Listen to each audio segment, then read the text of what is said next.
Bien, bonjour à tous. Nous allons enchaîner le deuxième débat avec les gérants. On va passer un peu plus d'une heure ensemble.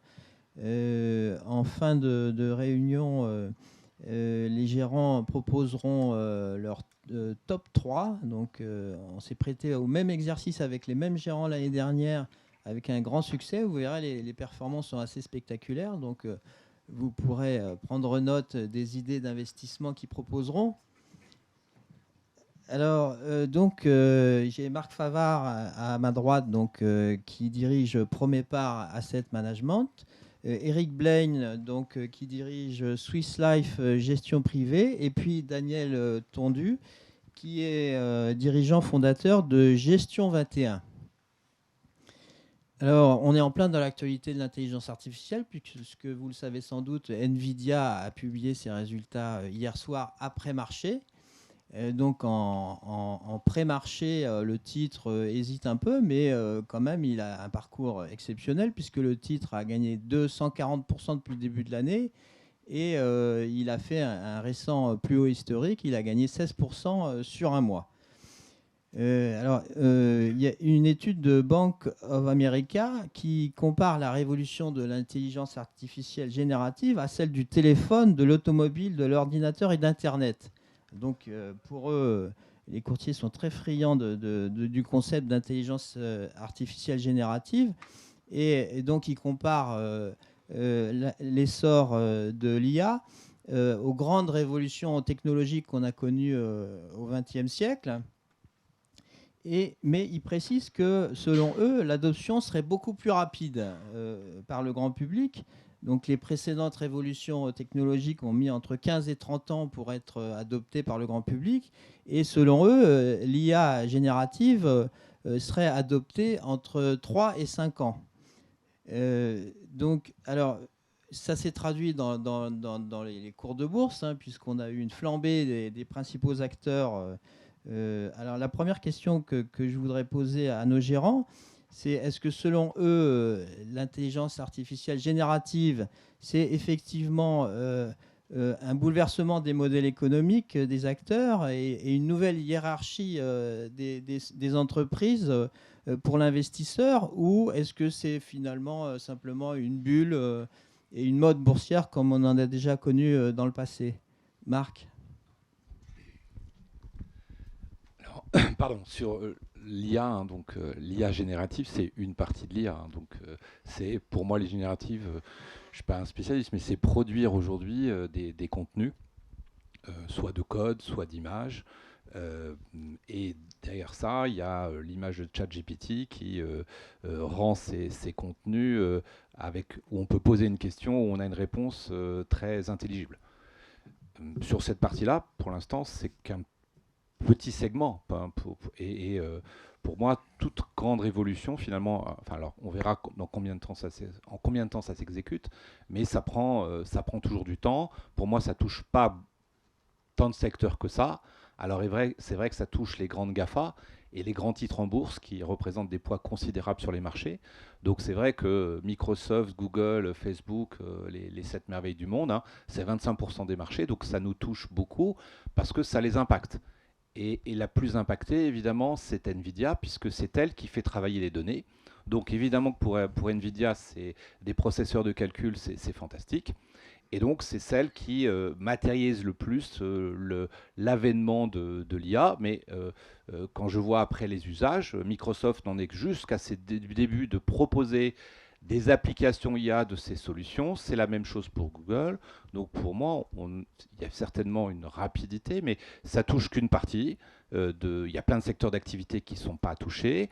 C'est clair, ça pose plein de questions sur améliorer la productivité et quel signal ça va donner en gestion ou pour faire un certain nombre de métiers. Je pense que ça va prendre du temps. Donc par contre, la bourse, vous savez, elle fonctionne souvent en N. Hein, donc il y a une première partie, c'est l'euphorie. Après, on se calme, on regarde ce que ça donne, et puis après, ça repart. On a eu ça en 1990-2000, hein, où la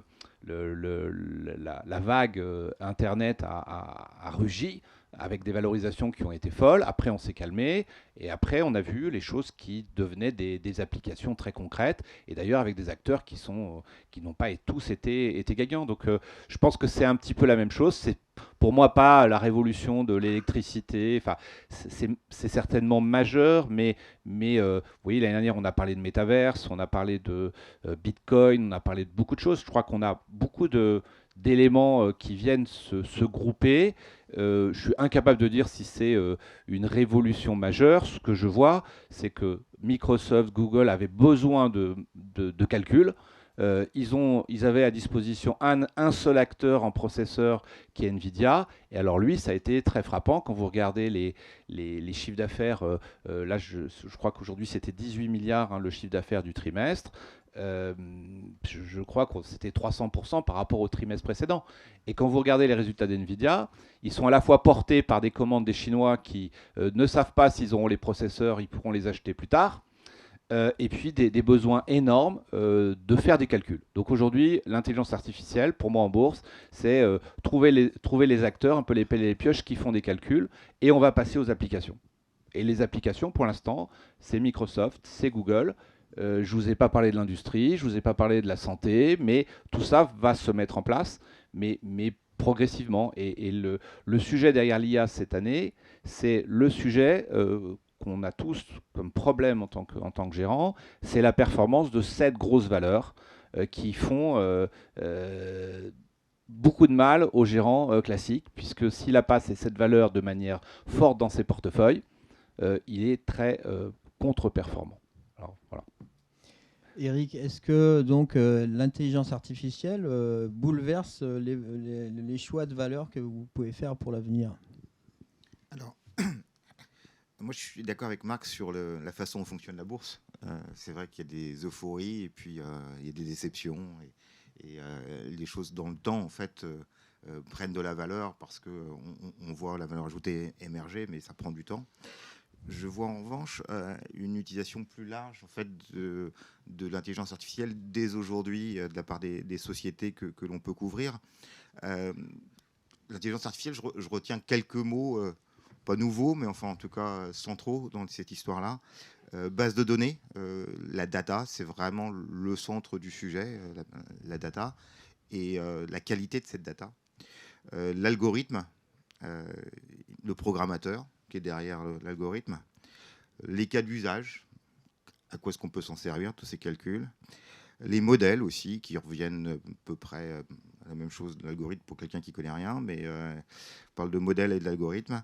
Les capacités de calcul, on parle de sommes d'argent absolument délirantes pour faire fonctionner en fait l'ensemble de ces algorithmes, ces modèles et de les appliquer à des cas d'usage.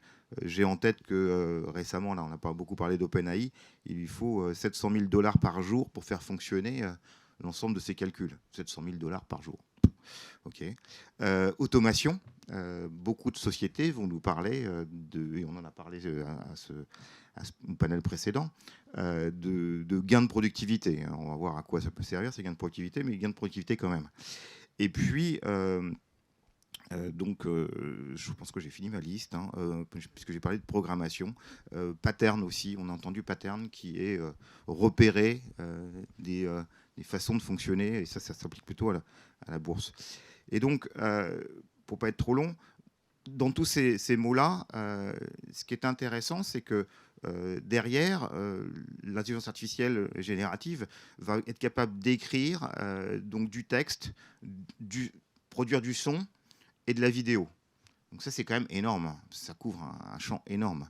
Et donc, quand je regarde les différentes sociétés, on a beaucoup de sociétés différentes, et on va en parler avec les exemples, qui vont utiliser l'intelligence artificielle pour faire plein de choses. Plein de choses, c'est quoi? C'est gain de productivité sur l'innovation, les data, gain de productivité sur la recherche, énorme, gain de productivité pour répondre aux clients, les histoires de chatbot, gain de productivité pour écrire, les journalistes, pour faire créer des portefeuilles, l'ensemble du monde de la finance, assurance, banque, qui vont utiliser des tonnes de data. Donc c'est très large et bien de consommation aussi dans la qualité. En fait, on l'a vu à travers les plateformes, hein, mais pas uniquement que les plateformes, mais beaucoup. La façon de proposer à un client quelque chose qui pourrait le séduire et donc être meilleur en publicité. Donc pour moi, c'est quand même plus large et ça touche beaucoup de secteurs et d'activités. Daniel, est-ce que, selon vous, les Magnificent Seven, hein, les grandes sociétés américaines qui profitent au premier plan de l'intelligence artificielle, ont atteint des niveaux de valorisation délirants ou est-ce que c'est justifié par des perspectives de croissance? Délirant, certainement. Hein, mes camarades l'ont souligné. J'ai envie de dire trois choses générales sur comment on peut approcher le sujet, qui ont déjà été un peu soulignés d'ailleurs par Marc et Eric. La première chose, je dirais, c'est est-ce que ce sera un succès ou un échec? Aujourd'hui, on ne le sait pas trop. Hein, et en tant que gérant, même analyste, hein, les analystes tout à l'heure étaient quand même pas mal dans la stratosphère des sujets de gestion, d'analyse. Donc, est-ce que ce sera un succès ou un échec? Franchement, je crois que c'est difficile à dire. Si on reprend des exemples, hein, Marc l'a rappelé, la bulle Internet. Alors, il y a des succès, mais il ne faut pas avoir raison trop tôt. Hein, et il y a eu un certain nombre d'emballements boursiers dans l'histoire récente qui nous amènent à être prudents. Il y a encore quelques années, on parlait d'impression 3D comme révolutionnaire de beaucoup de choses. Bon, on n'en parle plus trop. Hein. Le sujet existe quand même un petit peu. Hein. Vous allez chez votre dentiste, il est capable de vous faire une dent dans une machine qui est derrière.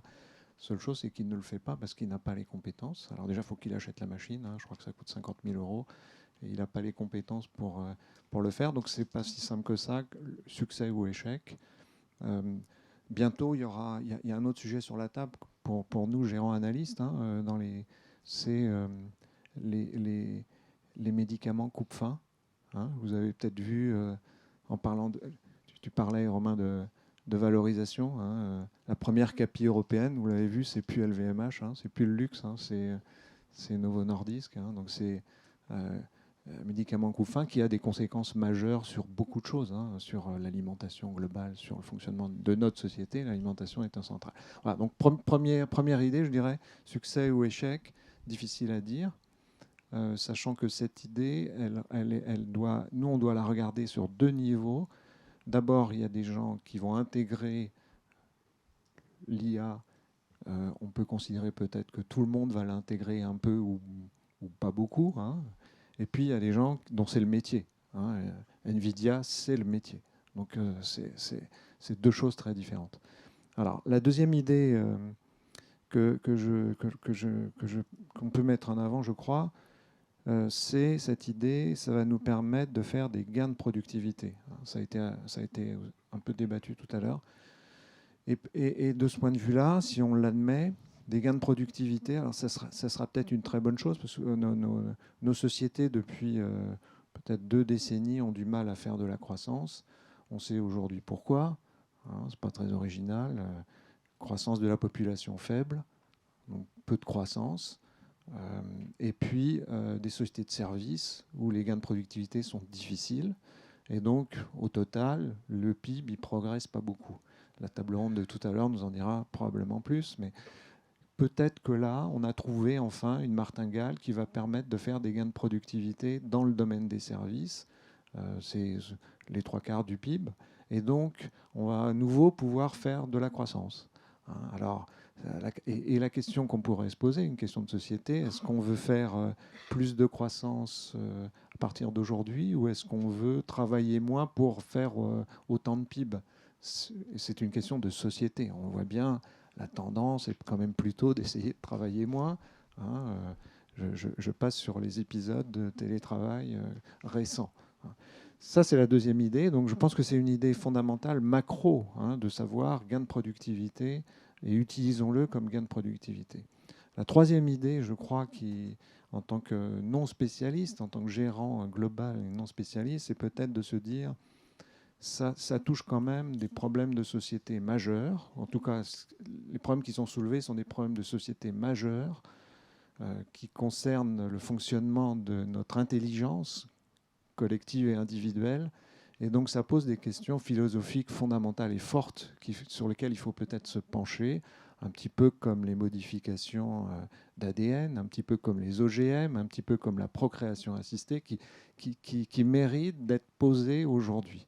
Et en prenant les exemples du débat entre l'intelligence artificielle et le fonctionnement classique, ce qui s'est passé récemment chez ChatGPT est intéressant. Hein, le limogeage de Sam Altman, on peut peut-être s'en féliciter, alors qu'il est souvent critiqué, si je comprends bien, dans le sens où s'oppose une version, ça a été aussi évoqué dans une question, une version mercantile du sujet, ou une version ouverte à tout le monde, accessible à tout le monde. Est-ce que c'est un bien privé? Est-ce que c'est un bien commun? Et comment la société va s'organiser autour de cette innovation majeure, apparemment? Alors, parmi les principaux gagnants immédiats sont les fabricants des tuyaux, Marc. Donc, mais ils sont très américains. Oui, une des inquiétudes aussi, évidemment, l'IA, pour l'instant, ça touche beaucoup de groupes essentiellement américains. Quelques groupes taïwanais, on parle peu de TCMC, mais en fin de chaîne, TCMC, c'est un petit peu l'appel et la pioche, hein, mais c'est vrai que les acteurs européens sont peu présents. Et on revient sur cette idée de phénomène de bulle qu'on voit voilà, sur ces 7 belles entreprises qui affichent tous les attributs aujourd'hui pour les avoir encore plus en portefeuille. Et comme on ne sait jamais quand est-ce qu'une bulle s'arrête, on le sait après. Voilà, c'est compliqué et on court après ces sociétés. Et ne pas les avoir en portefeuille, c'est difficile. Ce que je voulais dire aussi, parce que je ne voulais pas oublier ça, parce que ça a été dit ce matin, enfin avant. Nous, en termes de gestion, ce que je trouve intéressant dans l'IA, il y a 2 trucs assez casse-pieds pour le gérant. C'est le reporting. Donc, il faut reporter tout le temps. On ne sait même pas si forcément nos clients le lisent. D'ailleurs, j'ai un client qui reçoit nos reportings et que maintenant il les met sur ChatGPT et puis regarde ce qui reste à la fin pour voir si on a raconté des choses intéressantes. Donc c'était marrant. Enfin, c'était la première fois qu'on me faisait ça. Et alors, il avait trouvé quand même qu'on avait du contenu, donc ça c'était bien. Mais je me suis dit, cette partie-là, peut-être que voilà, il faut que j'utilise d'autres outils pour la produire et puis mettre vraiment mon intelligence dans ce que je peux penser de l'avenir. Donc finalement, le résumé du passé, la machine peut le faire très bien et puis je vais me projeter. Et puis ça a été dit aussi, on passe beaucoup de temps à essayer de documenter l'information sur une société. Et donc je pense que l'intelligence artificielle, là aussi, dans sa capacité à recentrer toute l'information, peut vous présenter le cas d'investissement, ce qui va vous permettre après de passer du temps avec l'entreprise. Voilà. Donc passer du temps avec l'entreprise et le cas d'investissement de manière réelle, avec un cas d'investissement qui est bien mieux documenté, qui peut être beaucoup plus global, ça c'est une grande avancée de la manière qu'on a de travailler. Et puis en termes de régulation, vous êtes aussi souvent obligé dans les sociétés de gestion de justifier vos opérations et tout ça. Et je crois que l'intelligence artificielle avec peut vous apporter voilà, beaucoup de choses. Donc de ce point de vue-là, puisque les sociétés de gestion manipulent beaucoup de données, hein, c'est quand même très intéressant. Après, moi, ce que j'ai pu, quand des gens sont venus me voir, on est venu voir sur des robots advisors, donc m'aider dans l'allocation d'actifs.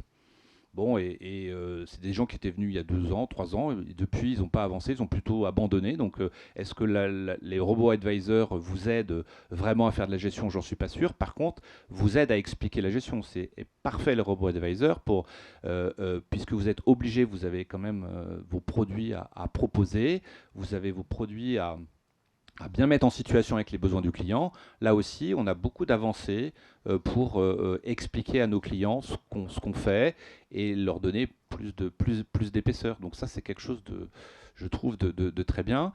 On est venu me voir aussi en me disant, alors là, c'était il n'y a pas longtemps, on parle de pattern, hein, donc de repérer des choses. Alors on le fait beaucoup sur les cours. Maintenant, avec l'intelligence artificielle, on va regarder les bilans des sociétés.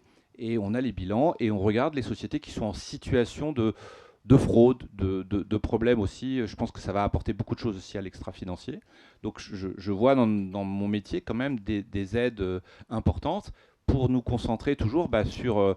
je suis assez d'accord que la gestion, enfin, avec l'intelligence, ça va me donner des probabilités, peut-être les affiner, mais il faudra toujours que je fasse des choix. Et les choix, c'est pour une partie, cette probabilité, en plus, elles sont relativement court-termistes. Donc moi, ce que j'ai besoin aussi, c'est d'avoir plus de temps pour tenir mes positions et parfois de subir des aléas de marché qui sont où là aussi, il y a des nouveaux acteurs qui résonnent sur le très court terme et qui créent énormément de perturbations. Donc moi, j'ai besoin de protection quelque part pour avoir une gestion plus moyen terme. Donc voilà où je trouve que ça peut nous apporter des choses. Et voilà, je vais laisser la parole parce que Et Eric, pour participer au mouvement des fabricants des data centers, des éditeurs de logiciels, est-ce que ça veut dire davantage internationaliser les portefeuilles des clients? Parce qu'en Europe, on a peu de choix finalement. On a peu le choix dans le monde entier. Moi, je pense que l'histoire NVIDIA, en termes de valorisation, c'est extrêmement élevé. Mais c'est extrêmement élevé parce que c'est une histoire de thématique et d'entonnoir, en fait. Thématique parce que le marché travaille de plus en plus sur la base d'indices et de thématiques, sans regarder comme il regardait avant, valeur par valeur, les qualités intrinsèques des sociétés, mais ils vont plus vite à travers se dire tiens, la thématique de l'intelligence artificielle m'intéresse, la thématique X m'intéresse, sportive ou autre. Et donc, on a beaucoup d'investissements qui se fait par des thématiques, qui s'est beaucoup développé ces dernières années. Alors, quand on prend l'intelligence artificielle, on tombe sur les 7 grandes, mais c'est petit en fait, l'intelligence artificielle pure dans la génération de chiffres d'affaires des grands GAFA. Celui où c'est le plus pur, où on voit les progressions de chiffre d'affaires, c'est NVIDIA. Oui, c'est vrai, ça se voit. Ça se voit dans le cours de bourse, il a explosé, mais c'est pas forcément parce que la valorisation reflète la production de bénéfices futurs, mais aussi parce que la thématique est là et il y a des gens qui mettent de l'argent et il faut l'investir sur quelque chose. Et le truc est le plus pur. Donc ça fait une envolée. Donc c'est ce qui fait que parfois d'ailleurs ça rebaisse sensiblement parce que les thématiques peuvent évoluer, comme on l'a dit, ça va assez vite aussi. En Europe, il y en a il n'y a pas beaucoup de sociétés qui sont centrées à ma connaissance, en tout cas centrées sur les thématiques de l'intelligence artificielle. Il y en a une qui a quand même beaucoup progressé parce qu'en fait, beaucoup de ce sujet aujourd'hui, on regarde beaucoup les semi-conducteurs en fait. C'est vraiment là où on regarde la production potentielle de la demande du fait de l'utilisation de l'intelligence artificielle. Et donc en Europe, il y a un BE semi-conducteur qui a fait x2 cette année. Et qui effectivement, dont les chiffres d'affaires sont tirés par la demande en intelligence artificielle. Donc c'est l'une des valeurs européennes, mais c'est vrai qu'il n'y en a pas beaucoup qui sont pures et qui sont centrées sur l'intelligence artificielle. Donc Calray, c'est multicœur et c'est beaucoup dans l'automobile. Donc, tout petit. C'est pas très grand, ouais. Ouais. ASML, oui, ASML effectivement produit des équipements pour les semi-conducteurs et on est sur, pour le coup, là on est plus exposé puisque en produisant des semi-conducteurs on produit des équipements qui permettent de construire des semi-conducteurs extrêmement petits, on arrive effectivement à mettre l'ensemble de la technologie dans l'infiniment petit. Donc ça, on a vu ASML faire des croissances de chiffre d'affaires parce que la technologie avance et l'intelligence artificielle demande effectivement de la miniaturisation. Et donc ASML effectivement est une des très grandes valeurs d'ailleurs de la bourse européenne. Ça a été la première avant Novo Nordisk, tu en parlais. Et aujourd'hui, donc, ça fait partie de ces 3 grandes sociétés donc, de la zone euro qui sont tirées par la technologie. Oui, absolument. Daniel, est-ce que donc les Magnificent Seven, donc les GAFAM plus Tesla et Nvidia, qui représentent aujourd'hui près de 30% de la capitalisation boursière du S&P 500, est-ce qu'elles ne sont pas devenues incontournables dans les portefeuilles?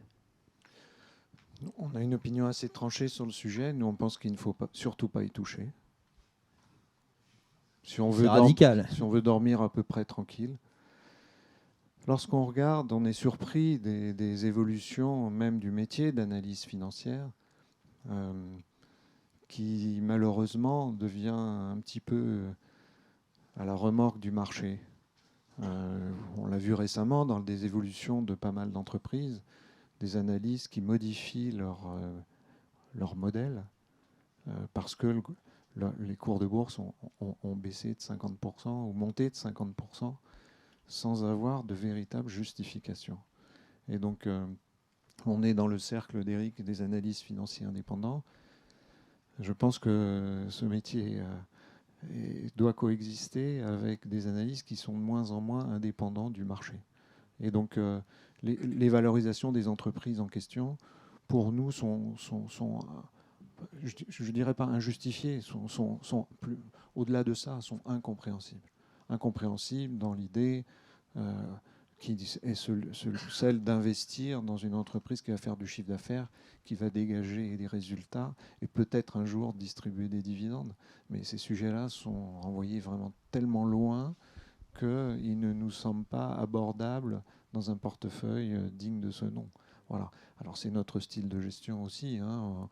On s'intéresse à la valeur des choses beaucoup plus qu'au rêve et qu'à la spéculation sur les cours futurs. Voilà.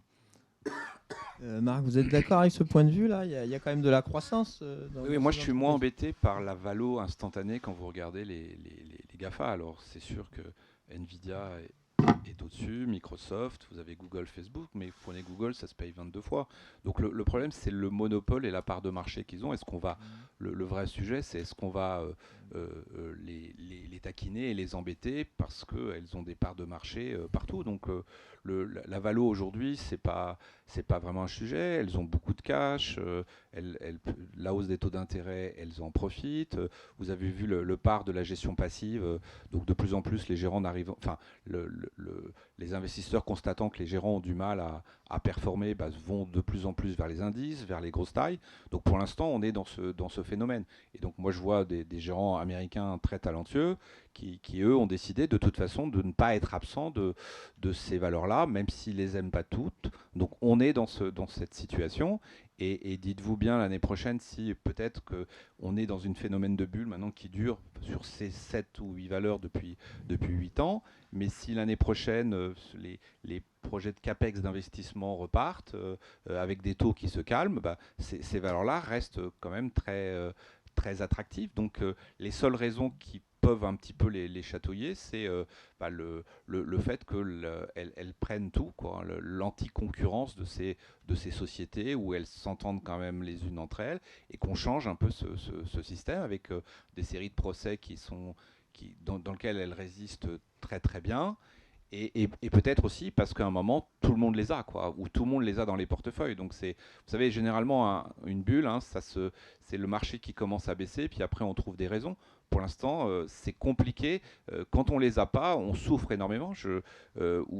Et le poids, hein, vous avez un autre phénomène. Regardez cette année la performance des 50 premières valeurs européennes versus les 100 suivantes. Il y a un effet de performance sur la taille qui est très très très dur. Enfin, pour la gestion. Donc on est un petit peu dans ce phénomène-là. Alors si vos clients ont bien compris votre méthode de gestion, vous suivent et comprennent bien votre façon et que vous communiquez souvent avec eux et qu'il y a de l'adhérence avec vous, vous pouvez fonctionner comme ça.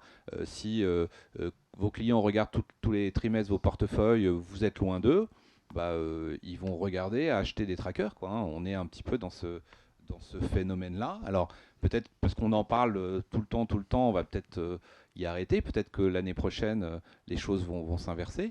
Mais pour l'instant, en moyenne sur les GAFA, ça continue de monter. Et puis après, si vous n'avez plus de clients, hein, parce qu'ils sont passés autre part, vous êtes content avec votre bonne gestion et votre portefeuille type, quoi, hein. Et donc, vous êtes obligé un petit peu d'épouser tout ça et d'être aussi très communicant, que vos clients comprennent comment vous fonctionnez. Donc c'est une relation de proximité aussi qu'il faut mettre en place pour pouvoir faire la gestion qu'on a envie de faire. Oui, Daniel. Oui, juste un mot. Ce que souligne Marc, ça pose la question du risque d'un portefeuille. Hein, qu'est-ce que c'est que le risque d'un portefeuille? Alors bien évidemment, je pense qu'on est tous d'accord, c'est pas la volatilité, hein, on oublie le SRI. Le risque d'un portefeuille, lorsqu'on parle de pondération. Est-ce qu'un portefeuille qui est pondéré avec 25% d'un secteur qui est le premier secteur de la cote, est-ce que c'est plus risqué par rapport à un portefeuille qui ne dépasse pas 10% par secteur, par exemple, hein? Donc la concentration d'un portefeuille par rapport à des indices, où est le risque, hein? Voilà. Donc aujourd'hui, les capitalisations de ces sociétés sont telles que, effectivement, si je veux être pondéré comme les indices, je dois absolument en avoir en portefeuille. Voilà. Donc cette question de pondération des valeurs dans un portefeuille me semble un travers à se poser, une question à se poser à l'observation des capitalisations atteintes par ces sociétés. Eric, vous êtes sensible au momentum des valeurs indépendamment de leur valorisation? Est-ce que vous achetez des GAFAM plus simplement Enfin, dans nos portefeuilles, nous avons effectivement des GAFA en portefeuille. On aime bien Microsoft, on aime bien Alphabet. On n'aime pas Meta, on n'en a pas. Donc on ne s'oblige pas à mettre des valeurs parce que, sous prétexte que c'est une grosse capitalisation boursière. On s'intéresse à l'évolution des titres et on regarde celles qui nous séduisent. Ces deux-là nous plaisent bien, on n'a pas les autres. Nous, on a fait, je vais parler d'un truc, une expérience qu'on est en train de faire. On a créé, on a fait évoluer plutôt un fonds qui s'appelle Valoro Select, dans lequel on a essayé un moteur de performance à travers l'intelligence artificielle. Donc c'est peut-être intéressant d'en parler aujourd'hui. Ça a été monté avec Eric Galliègue et puis Phi Advisor, où on a la construction du portefeuille qui est fait par un gérant de portefeuille, ça ne change pas. On a mis aussi une partie ESG de manière à être article 8 et donc à suivre les problématiques d'amélioration en termes environnement, social et gouvernance. Et puis on a mis un troisième moteur d'intelligence artificielle basé sur la réputation digitale.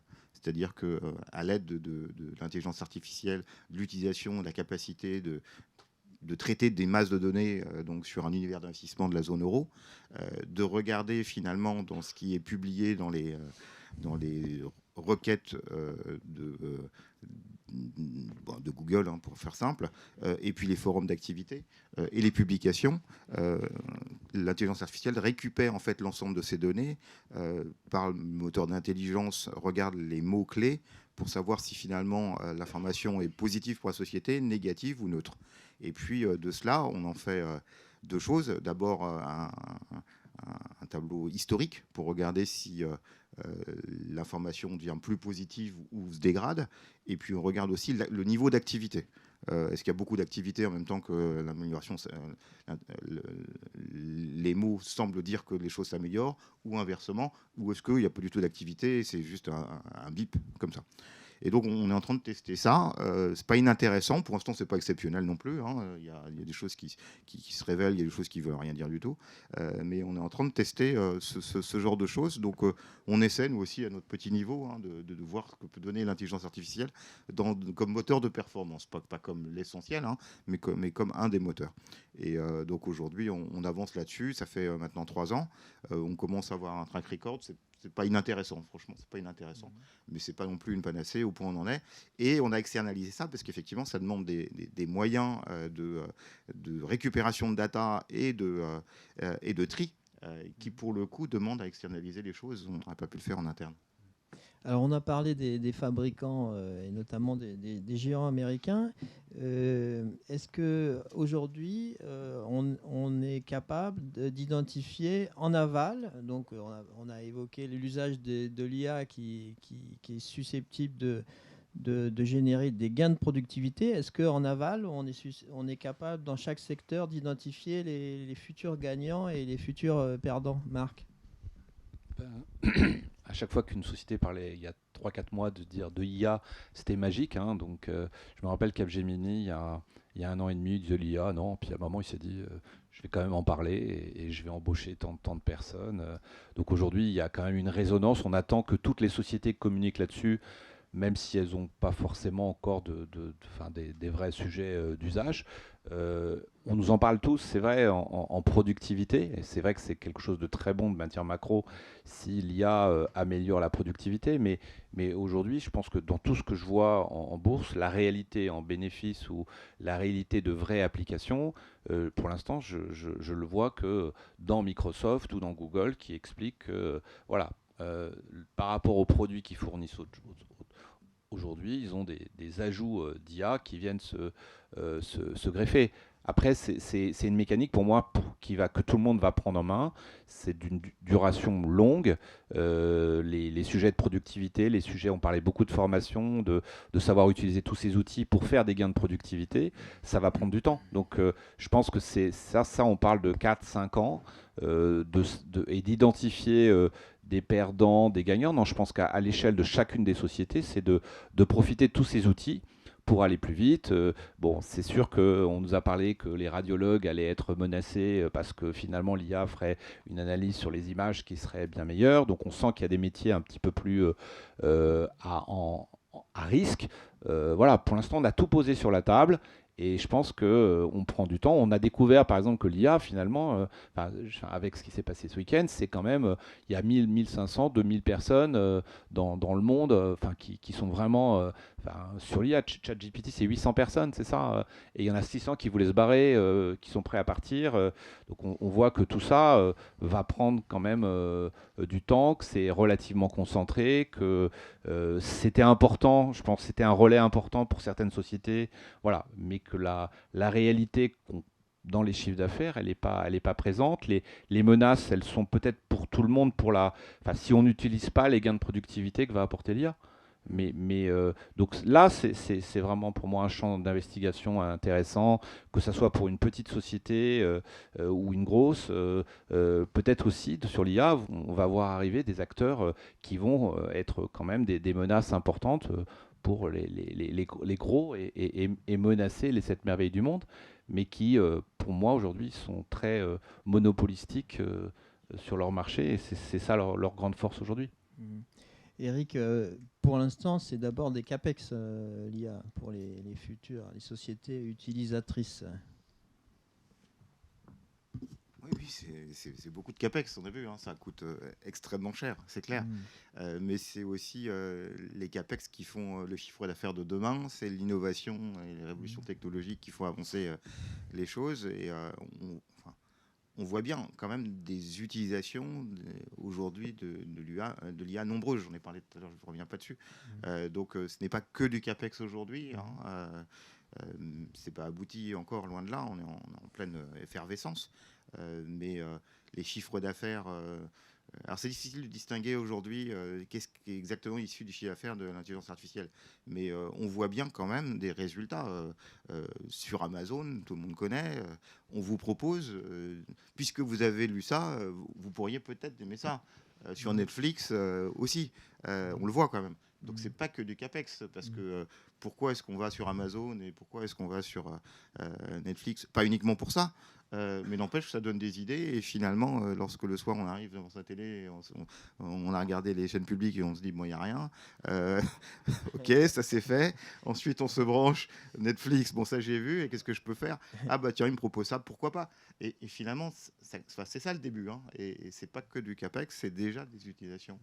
Quand on regarde les campagnes de pub que peuvent faire aussi des sociétés de biens de consommation, ils vont nous dire tiens, ben c'est vrai que c'est plutôt par là, c'est plutôt ce genre de type de personnes. On profile les personnes qu'il faut aller leur lancer des informations. Et ça, aujourd'hui, L'Oréal l'utilise tous les jours, Pernod Ricard aussi, plein de sociétés de consommation utilisent ça. Donc, bon, lorsqu'il s'agit d'écrire du texte, je crois aussi que l'intelligence artificielle est utilisée. Lorsque nous, je vous le disais, on utilise des calculs, les calculs viennent aussi de l'intelligence artificielle de plus en plus. Donc je pense que quand même l'adoption est rapide. Je ne sais pas si vous utilisez par exemple ChatGPT pour poser des questions ou Bard pour utiliser des questions. Vous avez des réponses beaucoup plus sophistiquées que ce que vous pouvez utiliser si vous posez des questions sur Google tout simplement. Moi je suis impressionné aujourd'hui, j'utilise tous les jours Bard pour toutes les questions qui me viennent à l'esprit. Et franchement c'est très, très puissant. Donc c'est pas que du CAPEX aujourd'hui, c'est déjà quand même pas mal de cas d'utilisation. Daniel, est-ce que c'est un critère de choix d'entreprise entre les entreprises qui ont investi ou qui investissent et puis celles qui ne le font pas? Je ne voudrais pas dévaloriser le débat d'aujourd'hui, même si vous me permettez quand même, petite remarque. Bon, ce n'est pas un produit, ce n'est pas quelque chose qui va nous apporter du bonheur. Ce n'est pas la révolution dans notre vie de tous les jours, dans notre consommation. C'est un outil. C'est un outil d'efficacité. Ça a été dit ce matin, c'était une langue. Bon.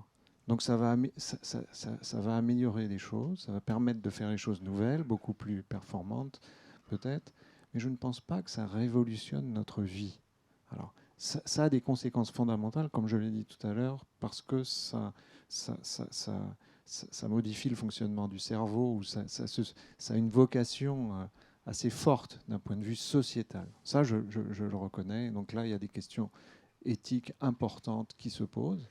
Mais, encore une fois, je pense que tout le monde est d'accord, ce n'est pas un produit, ce n'est pas quelque chose qu'on va acheter qui va nous donner du bonheur. J'aime bien ce mot-là. Voilà. Donc, les entreprises, oui, vont l'intégrer petit à petit, comme elles ont intégré la révolution Internet, la révolution numérique, l'électrification, etc.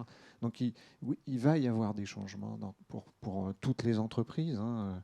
Marc essayait de trouver des choses pour notre métier. Je trouve ça extraordinaire. Hein, mais oui, il y aura des choses sur beaucoup d'entreprises, plus ou moins. Donc, il faut essayer de le repérer aujourd'hui, nous, investisseurs. Donc, vous avez compris ma position sur certaines valorisations. Voilà. On essaye de repérer celles qui vont intégrer ça d'une manière un peu plus maligne que les autres. C'est ça notre travail, c'est pas facile. Hein. On ne sait pas si c'est un succès et on ne sait pas à quel rythme les entreprises vont l'intégrer, mais voilà, on essaye de faire ça. Je pense qu'il faut être très modeste sur l'évolution, l'intégration, le succès à l'intérieur des entreprises. Est-ce que ça va être des gains ou pas? Il faut avancer progressivement et le voir au cas par cas, je crois. Alors, très bonne transition. Au cas par cas, les gérants vont maintenant nous présenter leur sélection de 3 titres privilégiés. Alors, avant de démarrer la sélection, on va présenter les résultats de la sélection des gérants l'an passé. Vous remarquerez qu'elle est remarquable. Hein, et la moyenne des 9 titres présentés a gagné près de 30%.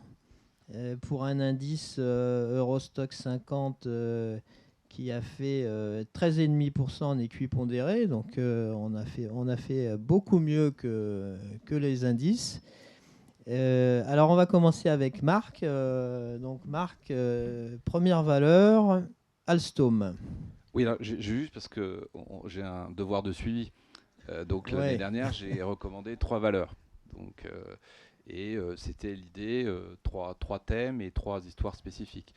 Donc on avait le thème de l'armement et l'aéronautique avec Leonardo, et donc on maintient cette valeur. On pense que l'histoire, elle n'est pas finie, alors peut-être pas avec cette intensité, mais c'est très bien. On pensait que sur les banques, et notamment les banques italiennes, avec la remontée des taux, à taux variable, c'était bien d'être là, et on trouvait que Banco BPM était une histoire de valorisation très très bon marché. Donc on continue à penser, et en plus ça peut être l'objet d'un rapprochement. Voilà. Donc cette histoire, elle n'est pas finie. Et puis on s'est un petit peu plus raté, et là je pense que c'est Total. Alors il n'y a peut-être pas le dividende là, donc, mais qui là aussi, après des cours du pétrole qui avait beaucoup baissé, on s'est dit que ça pouvait être voilà, l'acteur le plus intéressant qui participe à la transition énergétique. Donc cette année, on a pris un autre biais, qui sont les valeurs massacrées. Puisqu'on va commencer par Alstom, c'est peut-être, je vais faire celles qui me semblent un petit peu les plus compliquées.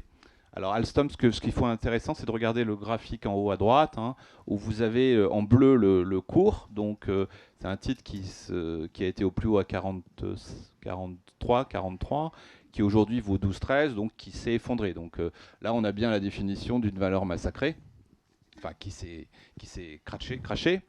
Vous avez pour toujours 3 bonnes explications pourquoi une valeur se crache. C'est vous n'avez pas la croissance du chiffre d'affaires, vous avez des marges qui baissent ou qui ne sont pas au rendez-vous, et puis surtout vous brûlez du cash. Donc pour Alstom, c'est un petit peu tout ça. Et malgré un titre, une société qui est positionnée sur la mobilité ferroviaire où la croissance est très forte. Moi, ce que je trouve aujourd'hui, c'est qu'on a quand même bien tiré l'élastique entre le cours de bourse qui est quand même au tapis. On me dit qu'effectivement, la société a plusieurs problèmes. Elle brûle du cash. Donc, ça veut dire que pour l'instant, à chaque fois qu'elle fabrique, elle s'endette. Donc, ça, c'est pas bon. Donc, sa manière de produire n'est pas assez efficace. Malgré ses commandes. Donc ça, c'est des choses qu'il faut traiter. Et je pense que c'est important le management, le nouveau management finalement, où on encadre le DG actuel par un président qui vient de Safran et un directeur financier qui vient de Safran, va quand même mettre le cap là-dessus. Et puis un cours qui devient ridicule avec un carnet de commandes. Mais il y a un vrai sujet d'exécution, c'est-à-dire que là, c'est le job d'Alstom de le faire, ce travail d'exécution, de nous le montrer. Il nous avait fait croire que, avec Bombardier, c'était très bien ce rapprochement, il était très sain, mais que les marges allaient remonter vite. Derrière, oui, peut-être que les contrats de Bombardier vont s'en aller, ça on va le voir peut-être bientôt, mais pas encore, mais ça devrait venir, mais même l'exécution des nouveaux contrats. Donc c'est bien d'avoir du chiffre d'affaires, mais la marge ne remonte pas assez vite, et puis il faut arrêter de brûler. Mais voilà, à ce cours-là, toute la messe est dite et plus personne n'a envie d'avoir de l'Alstom en portefeuille. Donc ça fait partie des titres où on tire dessus et on a eu tout à fait raison. Donc moi je trouve qu'à 10 € aujourd'hui, même s'il y a une augmentation de capital, donc c'est quelque chose qui peut arriver, ils ont dit qu'ils vont faire des cessions. Voilà, c'est un titre dans l'idée de jouer de temps en temps. L'année dernière, cette année, ça a été les GAFA. Peut-être que l'année prochaine, s'il n'y a pas une conjoncture économique catastrophique, le hard landing, où tout ralentit, les valeurs massacrées ont peut-être leur place dans un portefeuille. Alors moi, quand je vous parle de ces valeurs, je les ai dans mon fonds. Après, c'est une question de positionnement. Sur les 3 valeurs dont je vous parle, on aura moins de 5-6%, mais je trouve que les massacrés, ça se joue. Alors la deuxième, c'est Alibaba. Donc là, c'est autre chose. Regardez Alibaba, c'est pareil, 270 €. Là, on est autour de 60. Alors, ce qui est intéressant sur Alibaba, c'est que finalement, maintenant, depuis un an, on tape sur la Chine, mais le cours se tient en noir, il bouge plus, quoi. Et ce que vous voyez aussi, ce que vous pouviez voir aussi sur l'autre graphique, oui, c'est les bénéfices et qui, eux, les résultats qui sont sortis il y a quelques jours étaient plutôt satisfaisants. Alors, ce qui a fait baisser le titre, c'est le fait que la société avait annoncé une réorganisation de son portefeuille en séparant l'intelligence artificielle. Bon, ils ne le font pas comme ça. Le Jack Ma sort un petit peu en bourse, mais voilà, ça se joue. Et en vérité, c'est le proxy sur la Chine. C'est le proxy du bashing qu'on fait sur la Chine, qui continuera d'exister, qui a quand même une croissance à 5%. Bon, c'est pas ce qu'on attendait. Clairement, nous, en début d'année, on pensait que ça allait être un moteur. À un moment, ça, pour l'instant, c'est plus compliqué. Ils nous ont quand même pas fait le moment Lehman sur l'immobilier. L'immobilier, ils vont le traiter à leur manière. Mais voilà. Peut-être que, voilà, si vous voulez, c'est l'idée, je mets sur la Chine, plus personne n'en veut, et puis je m'embête pas trop, j'achète la plus grosse valeur et qui a beaucoup baissé, qui est sur à chaque fois, tout ça, évidemment, on a des valos raisonnables, mais vous avez vu, je ne vous ai pas parlé de valo, parce que la valo, c'est, quand c'est vraiment pas cher, c'est qu'il y a un problème, quoi. Donc la valo, moi, en général, j'aime mieux ce qui est cher que ce qui est pas cher. Mais je trouve que là, on revient dans des espèces de ciseaux entre la courbe en noir et la courbe en bleu qui sont les graphiques, qui sont les bénéfices attendus. Donc en espérant qu'ils vont les réaliser. Et la troisième, alors c'est Société Générale. Donc quelle est la plus mauvaise banque qu'on n'a pas envie d'avoir, si j'avais fait le sondage et que j'avais pas mis le truc, c'est la Société Générale. Ils ont tout faux. Ils ont tout faux. Même cette année, ils ont perdu de l'argent parce que les taux remontaient dans des couvertures. Mais voilà, je pense que un peu la messe est dite. C'est la banque la moins chère. Je vous avais proposé Banco BPN l'année dernière. C'était le prix de Banco BPN l'année dernière. Et je trouve que là aussi, elle est au tapis. il n'y a plus d'attente, la société même nous en donne plus. Ils ont des métiers connexes qui fonctionnent bien, enfin, qui peuvent potentiellement bien fonctionner à côté. Un nouveau dirigeant qui a bien compris et ce qui doit nous annoncer finalement, c'est ce qu'on attend aussi sur ces banques, c'est des rachats d'actions, des dividendes un petit peu plus importants. Il y a probablement de la marge. Et là aussi, aucune attente et une grosse différence. Moi, ce que j'aime bien aujourd'hui, c'est vous montrer les attentes. Alors, c'est pas les miennes, c'est les attentes du consensus. C'est pas mes prévisions, mais c'est les attentes du consensus en termes de bénéfices et le cours qui est en noir. Et à chaque fois, vous avez un gap. Donc, alors sur les trois, il suffit. Enfin, peut-être qu'il y en ait deux je peux avoir tort sur une. Bon, si j'ai tort sur deux, ça sera moins bien que l'indice, mais je pense que ça peut être un jeu. Et puis voilà, il n'y a aucune attente là-dessus. Voilà. Merci Marc. Alors, on va passer à la sélection de Eric. Dans ma sélection, j'étais essentiellement porté sur le thème de l'intelligence artificielle générative, puisque c'était le thème de cette conférence. Et donc, je suis resté essentiellement dans ce cadre-là. Et je me demandais quelles étaient les valeurs qui pourraient bénéficier le plus en fait de l'évolution de l'intelligence artificielle. Et donc, je voyais quelques sociétés dans ce cadre-là en Europe. La première d'entre elles, donc, c'est Dassault Systèmes. Dassault Systèmes qui n'a pas encore vraiment profité d'ailleurs de l'idée de l'intelligence artificielle. Et où est-ce que je vois l'intelligence artificielle porter en fait les futurs chiffres d'affaires de Dassault Systèmes? C'est essentiellement dans trois domaines sur lesquels ils sont très présents. Le premier, c'est dans la santé. Vous savez qu'ils ont racheté Medidata il n'y a pas très longtemps. Dans la santé, il y a besoin d'innovation. L'innovation est ce qui rapporte le plus à une entreprise. Et donc, être capable d'accélérer l'innovation, de faire des tests rapidement, d'avoir des idées et de réduire le nombre d'essais, c'est quelque chose d'extrêmement important. Et je pense que Dassault Systèmes apporte ça au marché et aux sociétés donc, biotechnologiques et pharmaceutiques. Dassault Systèmes, c'est aussi connu pour CATIA, donc la conception assistée par ordinateur. Donc là, il s'agit en fait de connaître le cycle vie d'un produit du début à la fin et de savoir comment il se comporte. Et dans l'innovation, c'est évidemment de voir si on peut améliorer la façon de travailler le produit. Et donc Dassault Systèmes est capable de produire ça. Et puis, en fait, toute la collecte de données qui peuvent être utilisées, Dassault Systèmes est capable de les utiliser. Donc voilà pourquoi j'ai porté cette valeur à votre attention ce matin. Seconde valeur, j'en ai parlé tout à l'heure, c'est Alphabet, Google. Google, c'est aussi beaucoup d'innovation, beaucoup de technologie, bien entendu. Donc dans la technologie, ils sont sur les voitures autonomes, ils sont sur les lunettes de réalité augmentée, donc avec les jeux vidéo, avec la partie éducation qui va compter énormément. Et puis aussi tout ce qui est médecine, mais de façon peut-être différente, puisqu'ils vont essayer d'apporter de nouvelles techniques dans tout ce qui est la chirurgie et donc la façon dont on opère. Mais ils apportent aussi énormément de choses en étant plus pertinents vis-à-vis de leurs clients sur les requêtes, sur la personnalisation, sur les contenus personnalisés. Donc c'est évidemment Google qui avance vite dans ce domaine-là. Il n'y a pas que Google, on est d'accord, mais l'avantage de Google par rapport à d'autres, c'est la valorisation.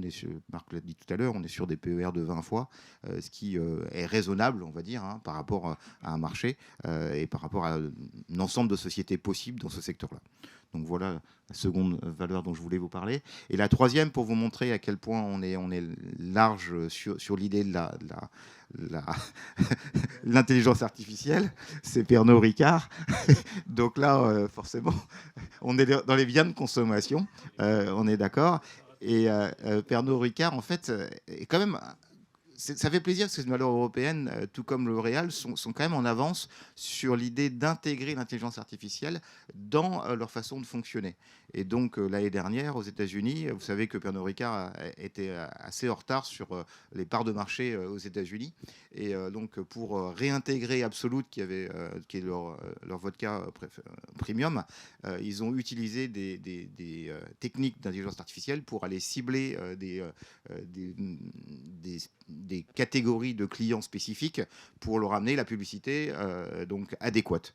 Et on a vu effectivement la part de marché de Pernod Ricard s'améliorer aux États-Unis cette année. Donc je trouve ça assez intéressant. On a enfin un directeur général jeune au sein d'une société du CAC 40. C'est rare. On le voit plus en Allemagne qu'en France. On a en plus une famille, hein, puisque c'est Alexandre Ricard qui dirige cette société. Il intègre des nouvelles technologies. Ça me semble intéressant de vous dire que voilà, il n'y a pas que de la technologie. On peut aussi boire un coup et faire de l'intelligence artificielle. Merci Eric. Maintenant, la sélection de Daniel. Alors, comme nos petits camarades, hein, trois sociétés. Donc Sopra, une entreprise de services numériques. Donc on peut imaginer que l'explosion de l'intelligence artificielle va bénéficier aux sociétés de services numériques. Donc Sopra, il y a deux éléments intéressants sur lesquels nous on aime bien raisonner. C'est est-ce qu'il y a une recovery de résultats et de valorisation. Et c'est le cas. Les deux sont valables pour Sopra. Hein. Ils ne sont pas au niveau sectoriel en termes de résultats, en termes de marge, en termes de donc il y a du travail encore, hein, même si ça a déjà commencé, d'amélioration de l'efficacité opérationnelle en termes de résultats, je dirais. Hein, je ne parle pas du business. Et deuxièmement, en termes de valorisation, on a un deuxième effet de levier, hein, en quelque sorte, hein, puisque la valo est également dépréciée par rapport à son secteur. Et sans parler d'intelligence artificielle du tout, hein, vous l'avez remarqué.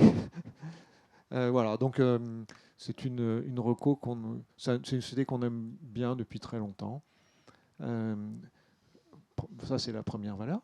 Deuxième valeur. Deuxième valeur, alors oui, on va encore avoir besoin de sonder les opinions de consommateurs comme des citoyens.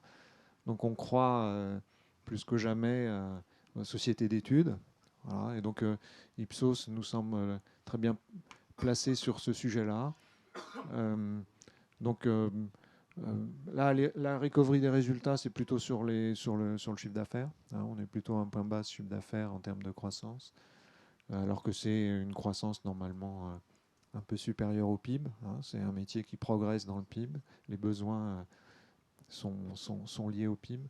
Et puis en valorisation, également une sous-valorisation importante. Donc un deuxième niveau de rattrapage possible pour Sopra. Alors, attention quand même à tous les dossiers, quels qu'ils soient, sur le sujet de la croissance externe. On n'est pas très loin d'avoir une idée assez simple sur le sujet. Croissance externe, je sors d'un dossier. Marc parlait de Bombardier, on voit, voilà, c'est un exemple flagrant. Hein, donc, on pourrait avoir ce type de réflexe dans une gestion active. S'il y a une croissance externe importante, je sors du dossier, par principe. Hein, parce qu'on pourrait reprendre des historiques au-delà d'Alstom, etc. Mais je pense que Eric peut avoir un avis également sur ça. Voilà. Deuxième valeur. Troisième valeur, alors intelligence artificielle, on s'est dit comment en bénéficier ou comment ne pas la subir.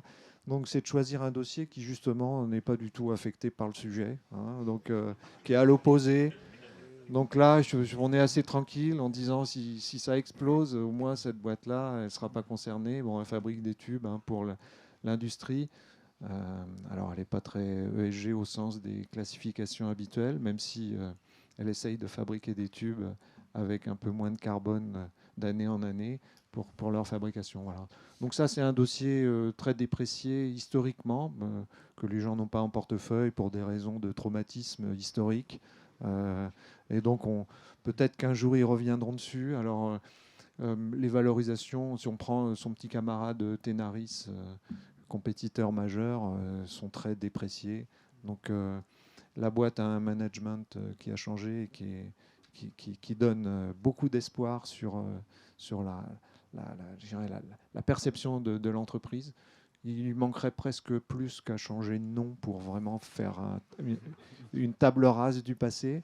Mais en tout cas, voilà, c'est un dossier qu'on aime bien. Voilà, alors on n'a pas le droit à 4, mais on n'a pas le droit à 4 valeurs, mais je citerai juste un secteur. Hein, ce ne serait pas une valeur. Hein. Donc Laurent est là, mon associé. Donc on est toujours très favorable. Notre co sur Clépierre de l'année dernière. Alors Je regrette qu'il n'y ait pas les dividendes dans les perfs. Mais... Donc, une recommandation très très forte sur l'immobilier coté, hein, qu'on peut acheter à moitié prix, avec des rendements cash flow de 10%, avec une indexation contre l'inflation contractuelle, pas d'impayés, pas de vacances sur les actifs qu'on peut choisir, hein, pas tous, hein, donc attention au bureau, etc. Voilà, c'est une reco globale, du message que je voulais passer. Bien, merci Daniel. On peut prendre peut-être quelques questions. Monsieur. On a beaucoup entendu dire que les valeurs technologiques qui gravitaient autour de l'IA étaient des valeurs qui étaient difficiles de ne pas avoir en portefeuille. Monsieur mentionnait certains gérants américains qui avaient même certaines valeurs qu'ils n'appréciaient pas forcément mais qu'il fallait avoir. Moi je pense que la valeur ajoutée d'un gérant et d'un analyste face à un ETF par exemple, c'est sa capacité à prendre des positions fortes. Parfois aussi contradictoires, mais basées vraiment sur des convictions. Est-ce que l'IA aujourd'hui symbolise pas un petit peu un caractère de la gestion à tendre vers la passivité en suivant des tendances sur des secteurs qu'on ne comprend pas forcément et sur lesquels on n'a pas vraiment toutes les clés de lecture uniquement pour se conforter justement dans cette tendance? Alors, qui veut répondre? Alors, vous trois, vous restez maître. Alors, juste quelques remarques. Je pense qu'un gérant aussi il doit survivre, hein, donc continuer à pouvoir gérer. Et quelque part aussi pas du tout être contre quand même la tendance des marchés. Donc sur cette tendance, sur ces 7 merveilles du monde, il y a quand même des sous-jacents qui sont là. Donc moi je comprends plutôt bien, notamment encore plus aux États-Unis où la gestion est encore plus serrée dans les arbitrages, que on ait ces types de valeurs, surtout que les sous-jacents économiques sont plutôt bons et que pour l'instant, c'est quand même le Nasdaq 100 ou ces 8 merveilles, c'est ce qui performe le mieux. Donc rater ce qui performe le mieux parce que vous pensez ceci, cela, je pense qu'il faut être pragmatique. Alors après, la pragmatique, c'est d'en avoir certainement un petit peu. Il ne faut jamais être ni le premier à sortir d'une tendance haussière, ni le premier à rentrer dans une tendance baissière. Bon, c'est un peu les bases que j'ai en gestion. Je vous assure que j'essaye de faire de la gestion active, mais la gestion active, c'est très très dur en ce moment. Voilà, il faut avoir du temps. Le marché, moi j'espère rester un gérant actif et que l'année prochaine, on peut se juger de deux manières en gestion active par rapport à ses concurrents. Donc là, on peut s'en sortir, parce que si on a une l'année dernière, effectivement, qu'est-ce qu'il ne fallait pas avoir cette année? Quand même, tout ce qui était sur la green economy, vous pouviez voir aussi que c'était en tendance baissière. Donc, je pense qu'on peut s'en sortir. Enfin, par rapport à mes collègues, j'essaye de m'en sortir. Cette année, je le dis, hein, par rapport aux indices, c'est extrêmement difficile, et je suis content que l'année arrive assez vite. Et voilà, parce que c'est pas simple, quoi. Voilà. Et Dieu sait si en plus cette année, c'est notre maison en termes de gestion. Vous allez voir, on va être récompensé en étant là une bonne maison de gestion de moins de 5 milliards. Et la finalité, par contre, c'est que je ne bats pas les indices, quoi. Mais je suis bon par rapport aux autres. Voilà. Alors, une autre question. Oui, monsieur. Quelle est votre analyse du marché de l'asset management? On a vu Spider qui a sorti des produits ETF sur l'Eurostoxx et le S&P à des taux de 3 et 5 bits, c'est-à-dire 20 à 30 fois moins cher que les frais de gestion sur les fonds de l'asset management. Est-ce que ce n'est pas un problème, de manière générale, pour l'ensemble de notre métier? Et d'autre part, est-ce que ça n'incite pas à entraîner encore davantage des flux toujours sur les mêmes valeurs, avec le risque, comme disait Daniel, que lorsqu'il y a un retournement, à partir du moment où tout le monde est concentré sur ces valeurs, la sanction est très lourde? Alors, est-ce que les gérants actifs arrivent encore à s'en sortir? C'est vrai, hein, la tendance est assez lourde. La gestion active devient minoritaire dans aujourd'hui gestion, le monde des fonds qui sont gérés d'une manière générale. On voit la gestion indicielle se développer sensiblement, elle devient majoritaire, et du coup ça amène des flux toujours sur les mêmes valeurs, et ça pose des problèmes de liquidité et de suivi, parce qu'en plus il y a des histoires réglementaires avec la MIF qui s'est mis là-dedans, pour qu'on ait moins de moyens de suivre des plus petites sociétés de gestion, des plus petites capitalisations boursières, pardon, et que du coup ça entraîne encore plus de flux sur les grandes valeurs qui, publient en permanence des informations, et comme l'intelligence artificielle utilise la data, il y a plus de data, donc ça tourne en rond cette affaire. Minoritaire ne veut pas dire catastrophique.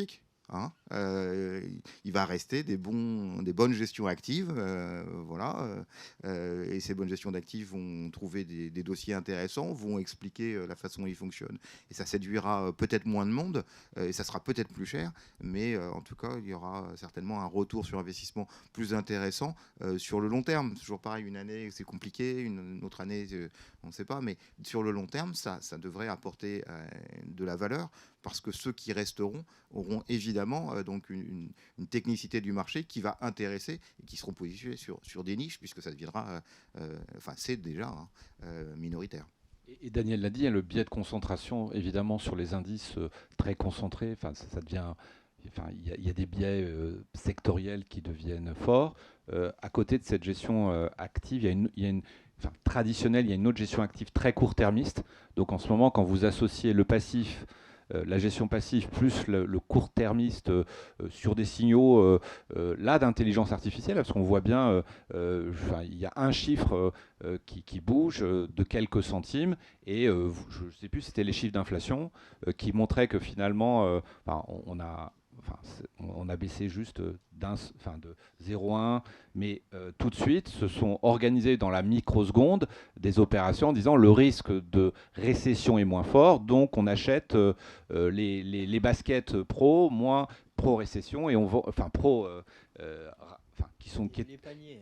on achète des paniers, par contre, des paniers de valeur Les chaussures. Voilà, des paniers de valeur qui profitent de cette thématique-là de manière très automatique, et et on travaille aussi, ce qui est la grosse, gros changement aussi, énormément en panier, pardon. Tout le monde vous propose des baskets de valeur, de thématiques, donc l'analyse de la valeur elle-même arrive encore à un second plan, quoi. Donc on a le problème de la gestion passive active et de ces paniers qui font que si tu appartiens, il y a le panier endettement, il y a le panier thématique et ça devient de plus en plus important. On s'intéresse quand même un petit peu moins au dossier, plus effectivement le sujet des valeurs moyennes qui sont pas du tout adressées aujourd'hui. Ça fait 3 ans que j'entends les gérants de valeurs moyennes qui me disent que ça va être leur année.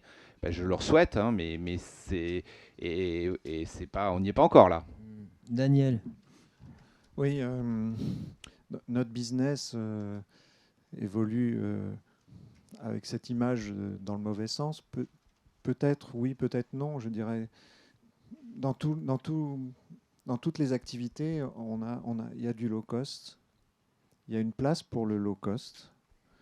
L'important, c'est pas seulement de voir l'évolution, c'est de savoir ce qu'on achète.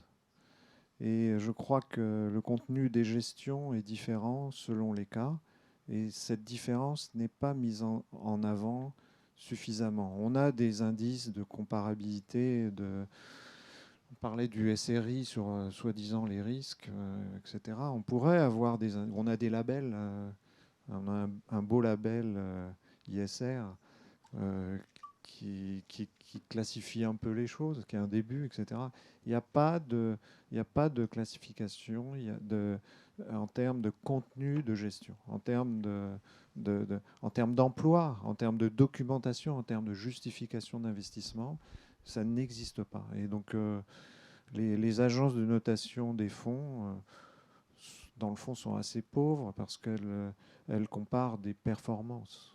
Et elles comparent des choses qui, en dehors de ça, sont très faibles. Donc, les multigérants malheureusement, ne vont pas souvent à la recherche du contenu derrière les gestions, etc. Voilà. Donc ma conclusion, c'est je crois qu'il y a une place pour tout le monde, du low cost comme du produit de luxe, mais l'affichage n'est pas forcément évident, je le crois. Il y a une chose que je vais rajouter, c'est qu'on revient à la normalisation aussi sur les taux d'intérêt, c'est-à-dire qu'on a retrouvé un prix de taux d'intérêt plus normaux.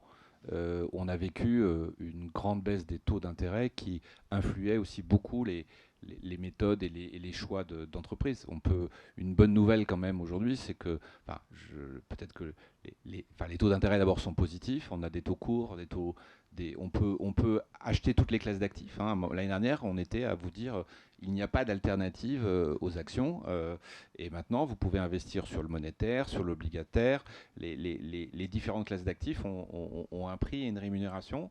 Et je pense que ça aura aussi des impacts peut-être favorables aussi pour la gestion active. Bien. Merci à nos 3 gérants et puis rendez-vous l'année prochaine pour constater les performances.